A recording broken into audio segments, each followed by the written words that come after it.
So Dr. Pogacar works at East Greenwich Pediatrics and has been there since about 2005 and sees all three of my kids, and we truly value our relationship with him and the practice.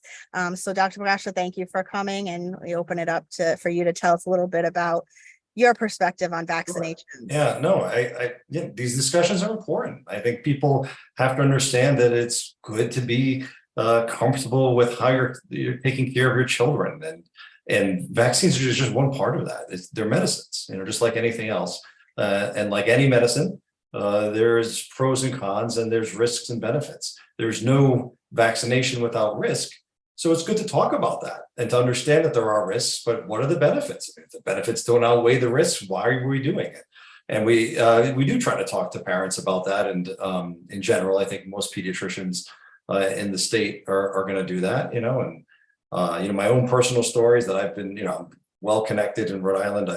I was born in Women and Infants Hospital when it was called the Women's Lying In Hospital a bazillion years ago, and went to Glen Hills, which also hasn't changed in a bazillion years, which is a little crazy. That's an elementary school in Cranston, and graduated from like Bishop Hendricken High School. So like all these lives and stories that I'm hearing as my patients grow up, I can see the same similar echoes in my own life as someone growing up in Rhode Island and just trying to figure out life, and it's really fun for me. So I really enjoy my job. The good news about vaccines is that nothing really has changed. The vaccine schedule hasn't changed in a while. There aren't tons of many new vaccines. Obviously, the COVID vaccine, it's a very special particular vaccine because it was for a pandemic and it was issued with emergency guidance. This was not typical. This is completely atypical. But as Tara was mentioning, it was based on science that was used for vaccines, but not for childhood vaccines, and this whole idea of it in general being a film is not a bad one, because for mRNA vaccines, what they do is they just swap out the RNA which is the protein target that your body will make a defense. So basically, these mRNA vehicle of using a vaccine may now be the new basis for all these new vaccines. We may actually have vaccines for RSV. And for any of you that have had young, vulnerable babies, you can imagine what a miracle that would be.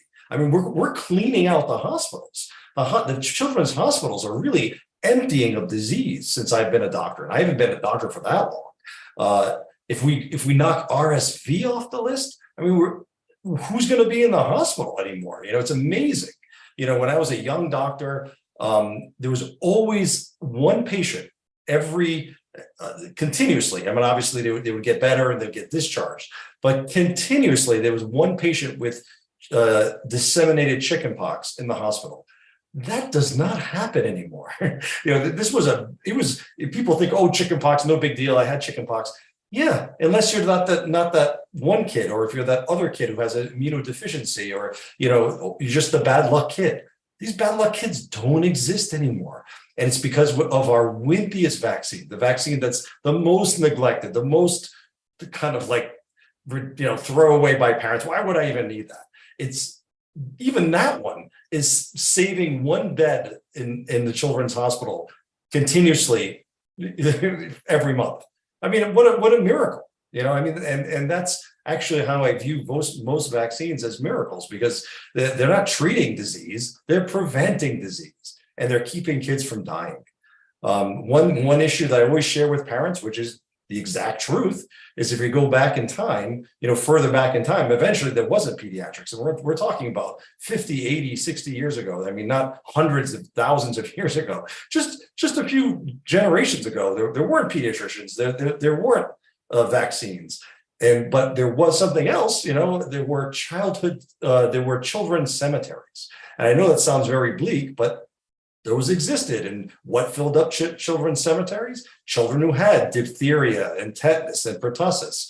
And what are those infections? Well, those are things you read about in textbooks, unless you don't get vaccinated. And then your child may have a serious disease that used to fill up these cemeteries.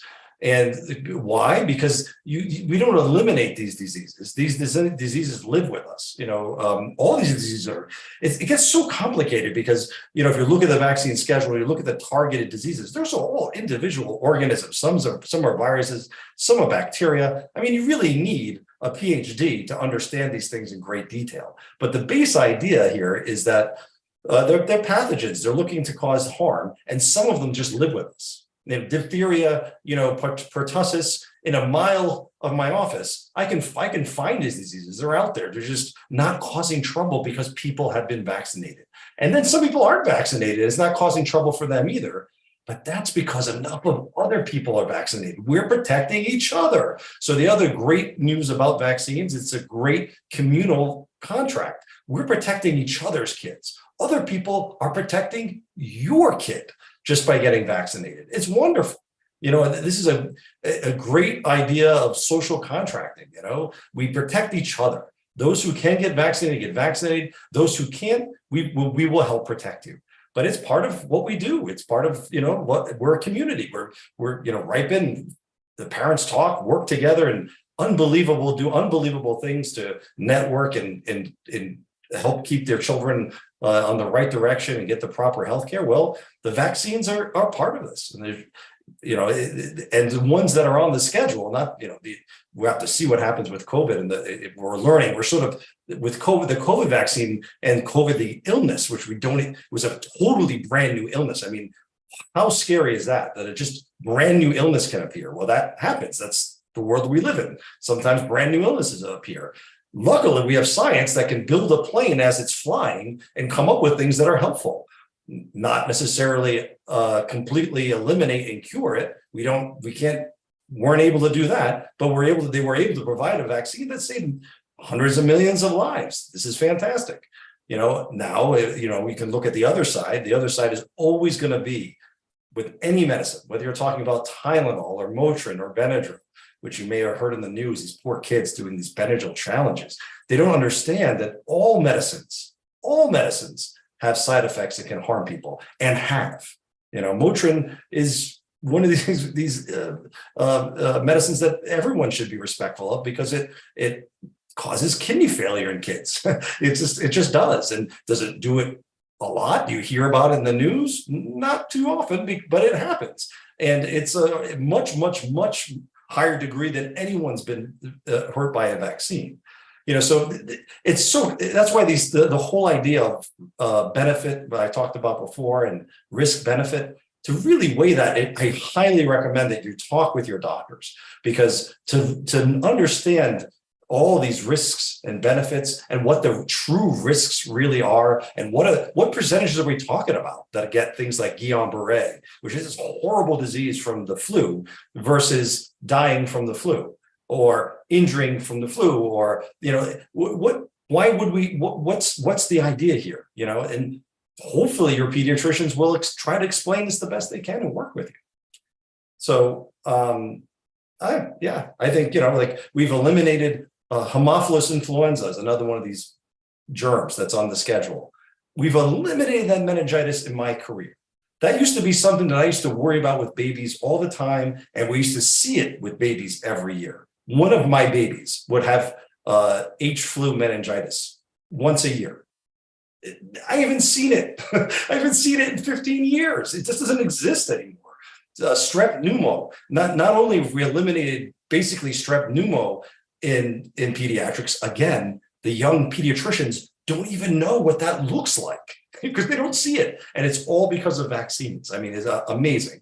But even beyond the meningitis, strep pneumo used to be the #1 cause of ear infections, also going down. So, doctors' offices are also getting emptier and emptier each year. And one of the big reasons for this is vaccines. It's a huge step forward in progress in healthcare.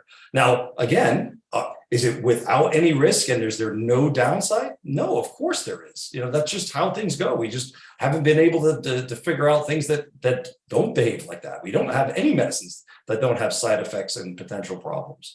But the vaccine schedule that we have, in my experience and throughout my whole career, definitely will vouch for. It's very, I would, argue, and based on data and based on my experience, the safety is fantastic and the benefits are fantastic. Now, of course, there is individual play here. Not every patient is the same patient, and not every patient should be on the same exact schedule. But when it does come to schedule, I will say it does make sense that for the majority of kids, especially healthy kids, to be on a schedule because routines are routine, and doctors' offices love routines. And we love them not because it's just a fun word to say, but because it actually allows us to cut down on things like vaccine errors and vaccine wastes and vaccine problems and all kinds of issues. And it allows us to vaccinate the most kids most efficiently by having a routine and a schedule that the vast majority of kids are on. And that's a super helpful thing. And we got to balance that out versus, it's like, typical kind of stuff here. You have the needs of the individual and the needs of of society and of the community and of the population at large. And, we're constantly balancing those issues as well. But those are real issues and have to be thought of as, as part of the engagement in all this. But when push comes to shove, it does come down to your kid. And they are medicines. And if you have any, hesitation to do any vaccine, talk to your doctor. Talk to a doctor you trust, which is hopefully your doctor. We want definitely the goal of the pediatricians in Rhode Island is for parents to trust us and to have conversations. But I hope that it definitely is certainly it's not even an aspiration. It's sort of like the base understanding is that you should be able to talk to your pediatrician about your concerns. That's a base expectation that I think all parents should have. And I would hope that all pediatricians can provide the basic information to support the recommendations they're making. Because when pushed, when at the end of the day, pediatricians are sort of like your medical advisors. You guys are really the deciders. You guys decide, how and what we're going to do and take care of your children. Yes, it conveniently often you're going to be listening to your advisors because you're choosing that person as your advisor. How else are you going to go to medical school? And be able to become your own advisor. And even if you are a doctor, I have plenty of patients that are doctors. I have kids. I don't take care of my own children as a doctor. I bring my kids to a pediatrician who, now they're growing up and now they go to internal medicine. They go to their doctor. They have doctors because they need their own medical advisors. And that's a huge, huge a benefit for that individual, for the child, for the parent. And that ties in with vaccines because it's just one part of the discussion of taking care of the child, especially when they're medically complex. It's not just about vaccines, it's about the entire care. What is going on with this family? What's going on with the child? How can we maximize health, maximize quality of life and life potential? That's what your pediatrician is thinking when you come in for a visit. Even if you come in for an ear infection, we're reviewing and thinking about, especially kids who have special needs. How can I add some value to this child's life today? Whether it's with medicine or just advice or potentially giving you a resource that could be helpful. That's what we think about. And that's what we talk about when we sit around as pediatricians and talk. We talk about this stuff because that's our goal. That's our job. So I do hope that folks do find that valuable and turn to us and not to completely without any context internet. Because it's without context, information is a problem. You got to put it in the right context. And if bringing information to me, I can, if a patient brings information to me as their doctor, I'm happy to help them put it into context, but it has to be in context. And there's no research that people are going to be doing on the internet in the sense of the way we think of as doctors being research, where you're have a hypothesis and are able to answer your hypothesis. Research on the internet is just gathering information gathering, and how to put that information in perspective. When it comes to medical stuff, especially complicated medical stuff, I would definitely want you to have some sort of medical professional, and certainly, of course, I'm biased. I want it to be your pediatrician. That would be that person who would be providing that structure and that guidance. So those are my takeaways. I will say that the newer vaccine, that's out there that some people consider new, which is now like 15 years, pretty consistently given, is the HPV vaccine. A lot of people have concerns and worries. There's a lot because that vaccine started to come about right at the age of the internet, and all these anecdotes and stories and videos and all the information that spread that is not all of it's correct and not all of it is right. And I will only tell you as a quick side note is what another miracle we've come across in medicine. This HPV vaccine is eliminating cervical cancer. I mean, eliminating it. I mean, unbelievable. I mean, if you told me in medical school that I was going to have a vaccine where we could stop cancer, I would have been so psyched. I would have been, that's incredible. And we have that. We have vaccines, the HPV vaccine that can stop cancer. And as it turns out, not just in women, but also in men. So the boys who get the HPV vaccine, it used to be like, well, you're kind of doing a public service for your eventual spouse, so you don't spread HPV and cause all these issues for women. Well, as it turns out, there's HPV-associated throat and head and neck cancers that are common in men. Michael Douglas had HPV-associated head and throat cancer. If he had the HPV vaccine, he would have never got that cancer.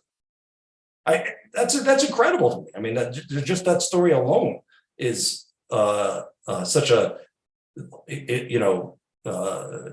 like a motivating story for me to be looking to try to do all the prevention I can. And if you look at HPV, the last thing about HPV, I know I could talk about this stuff forever. I got to be careful. I go off on tangents. But the HPV, not only does it stop cervical cancer, and all these vaccines are different. The way to think about them is individual medicines. The HPV vaccine, stopping HPV, has also basically stopped abnormal pap smears, especially in young women. And I don't know if we've noticed the recommendations for young women, but my patients who are teenage girls, they're not going to the gynecologist. They don't need pelvic exams until they're 21. What a nice benefit for the world and for our young girls. I mean, come on. You don't have to go for your first pelvic exam is not recommended until you're 21. Are you kidding me? I mean, just that alone, but that's not even, that's nice. They're saving the pelvic exam. But the reason why they can do that is because of the decreases in the colposcopies and abnormal pap smears and everything else. And all that flows from one vaccine, and just unbelievable. It's just shockingly, impressively good. Can I say that HPV vaccines have never hurt anyone? No. Again, just like any other medicine, there's going to be problems for the luckily select few, because they actually do follow and make sure that we're not seeing huge injury versus saving cancer, which may be a debate. If there's some kind of huge injuries happening, is it worth saving the cancer? That's a debate. When it's minor, infrequent, super rare injury versus saving cancer for the population, I don't see a debate, and so this is the kind of conversations I think people need to have. And I'll throw my last little caveat in there is that we have a lot of good resources. One of the best resources I think for vaccines is the vaccine website of the Children's Hospital of Philadelphia, the CHOP. If you just Google CHOP and vaccines, they have a vaccine center, which is just online information about each of the vaccines. They go through these stories. They just do a really good job, going into depth. The CDC really, they try to, they balance things out. They really target the audience is a high school level education, and they really try to keep their website on that level. And that's, not deep enough for a lot of families. But the CHOP Vaccine Education Center really dives deep into this stuff, and worth checking out. But that's just my 2 cents. But so I don't know how other people feel, or if they want to ask me different. Oh, it's CHOP, CHOP, Children's Hospital of Philadelphia. So CHOP. I think that's the right link that I just put in the chat. Yeah, I did find the Vaccine Education Center. So that's wonderful. Thank you, Dr. Pogacar. And with that being said, I think, I would love to open up the floor to everyone. Parents, caregivers, professionals. I would love to have everyone, as you'd like, share thoughts, ask questions, whether that be directly to, one of our guests today, to Dr. P, to the group. I would love for everyone to be able to speak freely, and just to reiterate that, we may have some differing opinions, and that is okay. Dr. P, I can really appreciate all of the wonderful information that you just shared. And with that being said, I think if anyone has any questions or comments, thoughts to share, please do. Feel free to put them in the chat. You can raise your hand. You can speak up.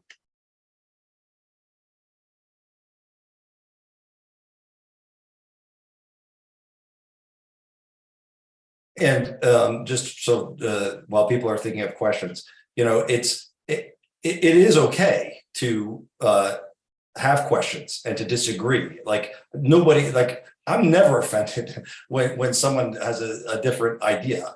You're allowed to have different ideas, and I'm just going to tell you my ideas, and then I'll back them up with what I think is why I think this way. And then if people have different ideas after that, that's okay. That's not the end of the world. So, and we can learn together.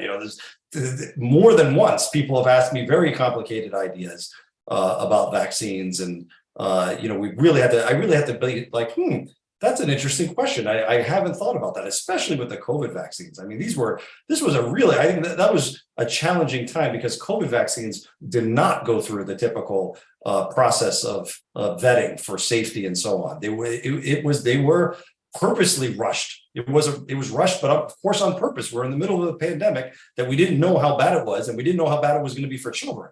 As it turns out, even the worst version of the virus wasn't horrible for kids. It wasn't great. There were some big problems, and you can go to the PICU, or the Pediatric Intensive Care Unit at Hasbro, unfortunately had too many customers from COVID. That when I say pediatrics, that means kids range. I know people don't like to think of COVID as being a kid disease, but it caused kid damage, and kids' hearts and kids' lungs got damaged by COVID early on. As the variants started coming along and immunity built in the community, luckily the virus really moved out of the pediatric population. It was already not as worrisome for pediatrics, but became almost now. It's very unusual for COVID to put a kid in the hospital. Like the hospitals don't have, the PICU doesn't have COVID kids in it at this point, and that has to do somewhat with the vaccine, but more with just the virus itself, and that's a good thing. And of course, with people just getting sick, with a weaker virus, as more people get sick, the more immunity builds up. It helps even weaken the virus more, and that's good for us, and in a weird way, sometimes good for the virus. The virus is like, which virus am I thinking of? Gosh. Yeah, we don't have this one here. It's in Africa. But if a virus is super deadly, it's not a very good pandemic virus, because if you get sick and it's obvious that you're sick, or you die, you're not going to spread the virus very well. COVID was really good in that it got people sick, but not super, super sick. People were pretty sick, but not super. They mostly survived. And that's how a devious pandemic virus needs to be sort of configured for it to do evil things like this, worldwide pandemic. But so I'm just kind of babbling. Do other people have questions? See a hand raised. Isabel, do you want to unmute yourself? Oh yeah, thank you. I'm not against vaccination, not at all. I think that you presented a wonderful examples about how things are getting eradicated. But on the other hand, I grew up watching out for certain ingredients, stay away from yellow number 5 or red whatever or MSG. And so there are certain ingredients that I've been told stay away from because they're not good or healthy for you, like aluminum or mercury or this other new, what is it, the Marisol? The Marisol. And so it's not the vaccination, it's sometimes like those are ingredients that I've been told stay away. Well, that's right. So that's a great first step. So knowing that there's ingredients that that you have concerns about, and then ask the questions. I've been told to stay away from these ingredients. What's the story? Well, so thimerosal has been removed from all childhood vaccines, so that you're not going to find it in childhood vaccines.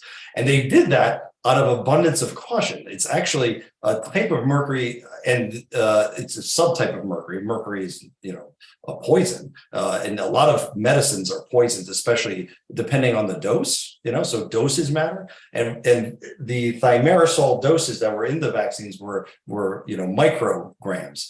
And why would they put this? Why would they put mercury in a vaccine? Well, it wasn't mercury, it was the thimerosal. And the thimerosal was a very good stabilizer for these biological things.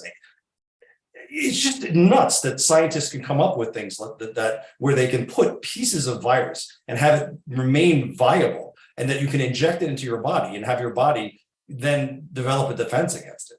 So there needs to be sometimes stabilizers, and then you also need adjunctive agents. So stabilizers help keep the biologic alive, and the adjunctive agents actually help you give a lower dose of the protein, but get a adequate response from the body to develop protection. So that's what some chemicals in general, those are the only other chemicals that are going to be in the vaccines are going to be some of these other agents. And there's always going to be something. In the typical vaccine, outside of the mRNA vaccines, they don't have any of this stuff because they work on a totally different, they turn your body into a protein making machine. So instead of injecting you with proteins that your body has to then make defenses against, the mRNA vaccines, which right now we only have the COVID vaccine, that one makes your body make the protein. So your body becomes the amplifier or the adjunct. There's no chemical to do that. It's your body that's doing it. What a great innovation to get around some of the standard issues with our typical vaccines. If that makes sense. Does that make sense?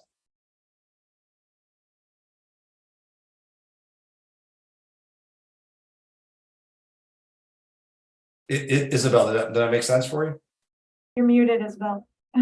Sorry about that. Yes, it did. I'm actually on the website that you recommended, and I'm looking at the ingredients of some of the.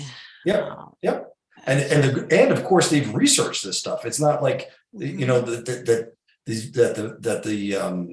scientists want to hurt anybody. Of course, it's their goal to make these things as safe as possible. So the aluminum and thimerosal or other adjunctive or stabilizing agents are going to be at the smallest doses possible for the vaccine to work, and the safest doses possible.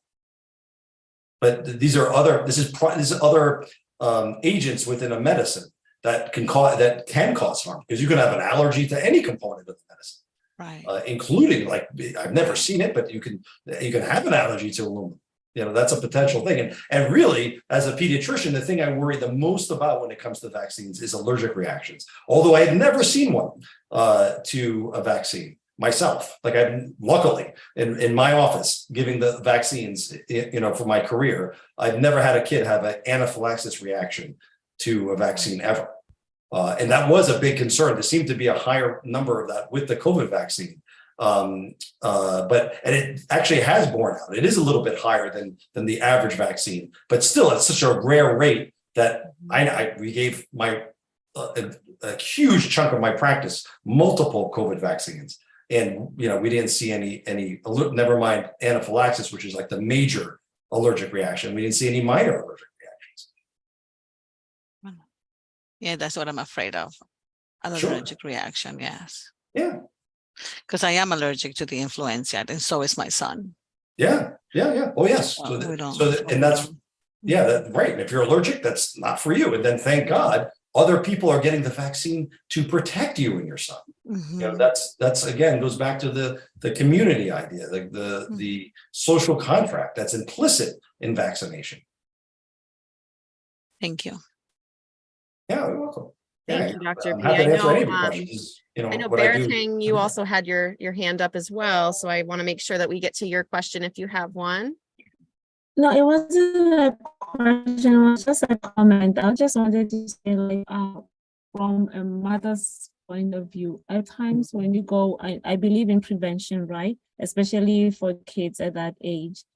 But at times it's the way doctors present information to us. Like you will go in for maybe some shots or, regular checkup, and it'll be like, okay, you're going to have this shot and that shot.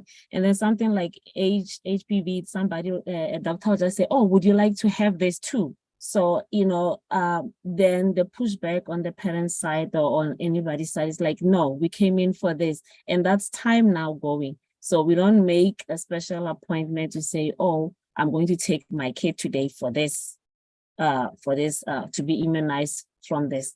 So if maybe information can be presented to patients, especially to the parents better, and most of the time you guys just give like a pamphlet, go read this. But by the time you give me that pamphlet, you have already immunized my child, you have already injected them, and then I get home, I'm like, oh God. So those are some of the barriers that that happen. That maybe you're not getting the results, that the outcomes that you're expecting because of the way the information is presented to us and the kids too. So if I'm smart, I'm going to be like, no, you came in for 1, 2, 3, 4, 5, you're not taking that one. And that's time.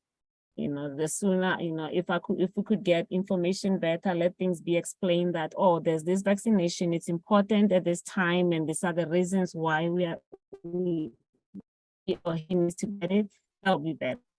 That's all I have to say. Yeah, no, I think that's a totally valid comment. Is that what you're talking about is communication. And yes, sure, doctors can do a better job, doctors' offices can do a better job communicating. What some doctors' offices try to do is, put online, because most places will have websites, put online our well child schedule. And then, parents can look at that and it says what vaccines are coming up so they know. And we try to tell them, at the end of each visit, okay, your next vaccines are at this time. And these are the vaccines that we recommend at this time. And if you have questions, we encourage you to talk to us, the vaccine information sheets should be handled.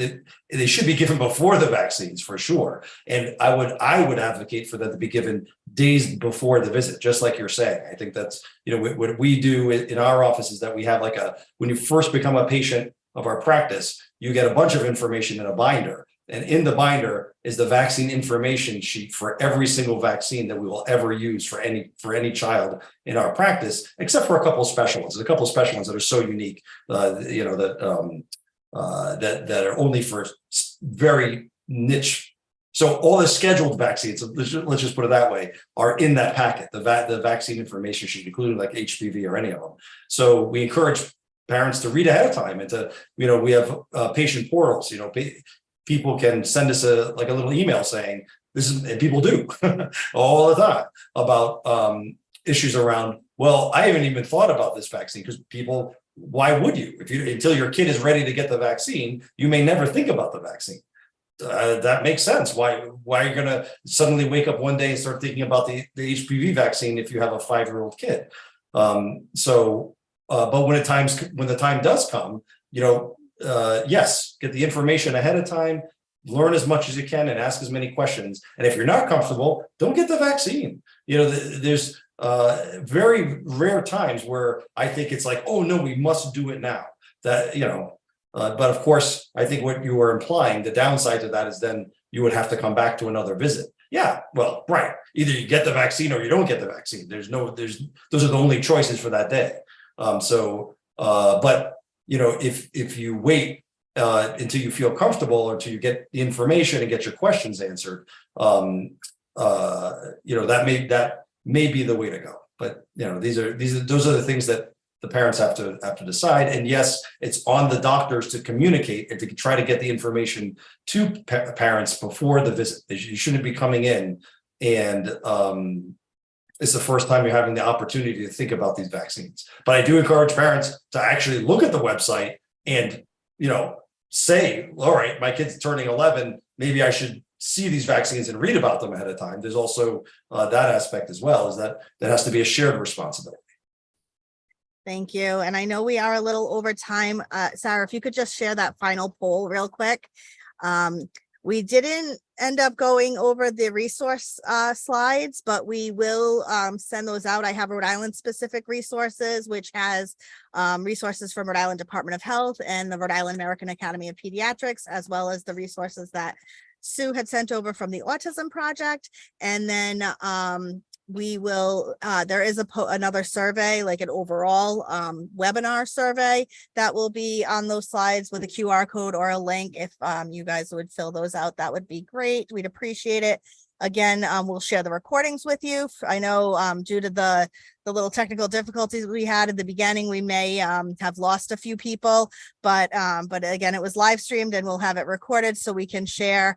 And I want to thank all our speakers, Sue, Kelly, and definitely Dr. Pogacar. We truly appreciate having you in our corner, and congratulations as being the next AAP president in Rhode Island. So, we have somebody really good in our corner. So, and if anybody has any questions that didn't get answered or something comes up after the fact, you can definitely email us and we can reach out to Dr. Pogacar or direct it to the person that it should go to. So thank you again, everybody, for your time, and we hope to see you all again soon. Yes, thank you, everyone. All Have a right. great day. Take care. Take care, everyone. Bye.